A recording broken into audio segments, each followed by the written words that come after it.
Alrighty, so this is one of those vlogs that I am filming just for me, so I have like diary video evidence, because sometimes just video diaries are a heck of a lot easier for me than journaling. Probably because I like to talk a lot. So I don't even know if I will end up posting this. I don't even know. I probably will delete it in a couple of days. We will see. I am about an hour or so away from taking Kiki to the animal vet specialist. The new cat vet that I have fallen in love with, does not do surgery, and the sarcoma tumor that we now have a label of, will most likely need surgery. I knew that going to my last vet, but for whatever reason, confirming it and then having to accept that, having time to accept it instead of just like biting the bullet and taking care of it, for whatever reason makes it worse. Right now I'm currently in denial that I'm taking her in and I may be leaving her. I'm actually trying not to think about that fact. I've just always had issues, even when we got her fixed. I've always had issues leaving her at the vet just because she's my baby. But luckily I've been able to distract myself today by doing little chores here and there, just basically busy work. Also trying to get her to eat, because for whatever reason, there is medicine that the cat vet gave me that worked like a charm, to get her to calm down. I feel like I need something to get me to calm down. But for whatever reason, she wouldn't eat it, which made it even worse this go round, because she's supposed to fast. So she has to eat the food in a liquid form. So I gave her broths, which she typically loves, but for whatever reason she would not eat it, and took a lot to get her to eat, to the point where I was really worried and concerned that the medicine wouldn't kick in. About 30 minutes later, she's over here like just out of it.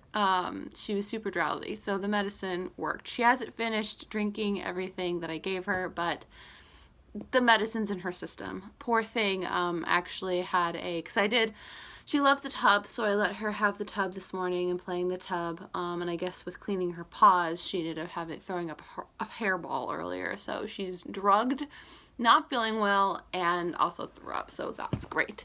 But luckily the medicine was in her system long enough that she's still out. Last time she took it, I gave it to her 2 hours before her appointment last time, and she was pretty much drowsy the entire afternoon. And I think that appointment was at 2, so I gave it to her at like noon.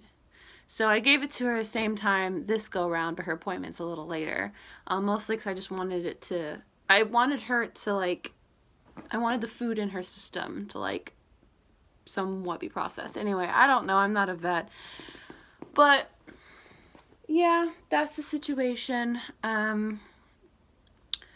Don't know how long she's going to be there. Don't know how the appointment is going to go. I don't even know if I'm going to be leaving her there. I really actually hope that I'm leaving her there, so that way I don't have to go through this again. I just want to get it taken care of, and so I don't have to think about it anymore, because I'm just overthinking about it. I've been worried about this tumor for over a year, and which I know is my own fault.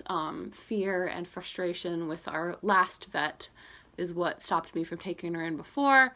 But now I'm pretty much all in, just take care of it or tell me what to do, because I'm tired of thinking about if something bad happens. But anyway, I just wanted to get that portion of this video out of the way. I will be texting / calling my mom a little bit later. I'm going to do some yoga and meditation now to kind of just get all of my tenseness out of my body. And I decided to order Uber Eats, because nothing looks appetizing in my fridge other than sugar and chocolate, and that is not what I need. I need actual food. So anyway, I don't know, again, if I'm going to post this or not, but that's all for now. So Kiki's got that mass on her back. Yes. A lot of concerns I have with it. It's the aspirate came back as a sarcoma, which in a cat is often what we think of is called a injection site sarcoma, or a fibrosarcoma. Cats tend to be a little more sensitive. They don't know if it's from vaccines, like what's in the vaccine, or if it's just repeated injections in that area that leads to it. But they tend to be really locally aggressive tumors. And it looks like on her radiographs that your regular vet took, it looks like it's already invading down into the bone of her spine. So getting rid of the mass would be very difficult. If we were to try and debulk it, meaning just kind of get off as much as we can, knowing that it's kind of invaded down and we're not going to get all the cancerous cells out, it would be something that I would recommend we follow up with radiation. I don't know that I would put her through the surgery if you aren't going to follow with radiation.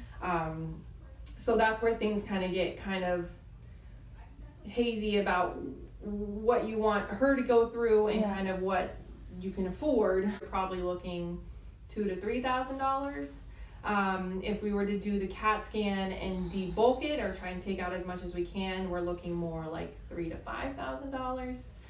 And then we don't actually have radiation here. It is, you would have to go over to Tampa or up to the University of Florida. And I want to say, I don't know exact numbers, but you're looking probably another $5,000 to $8,000. So, a question I don't want to ask. How long would she have? It's hard to say. If it's been there for a year, it could be just a slow growing one, and you have some time with her. The things I would look out for with her would be if she has any kind of trouble with her back legs, if it kind of invades down into the spine, that might be time to call it. Or if she's just like if she's not hopping, not eating, not acting like herself, not moving around as much, that would be kind of the time. But I'd say you at least probably have some months with her. I don't know if we'll get another full year. That said, I told him that I would think about it, even though I know that we're probably just gonna wait it out.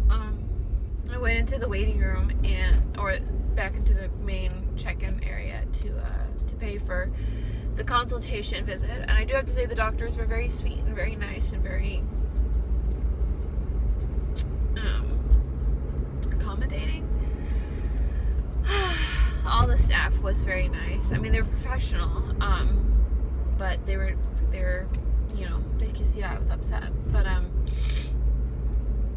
I went out and I was waiting, holding onto my tissue, trying to console myself, waiting for them to bring her out so I could pay. And there was a couple waiting to either pay for their animals, I think it was their dog's surgery, or pick them up, I don't remember. But the husband left to go get something, and the wife had noticed that I was not okay, and she turned and looked at me. She said, "Are you okay?" And I shook my head no. She goes, "Do you need a hug?"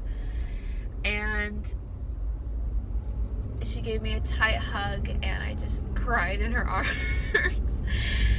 And as soon as I was able to console myself, I dabbed my eyes again, and I was like, my cat can't have this surgery, and she only has a couple of months left.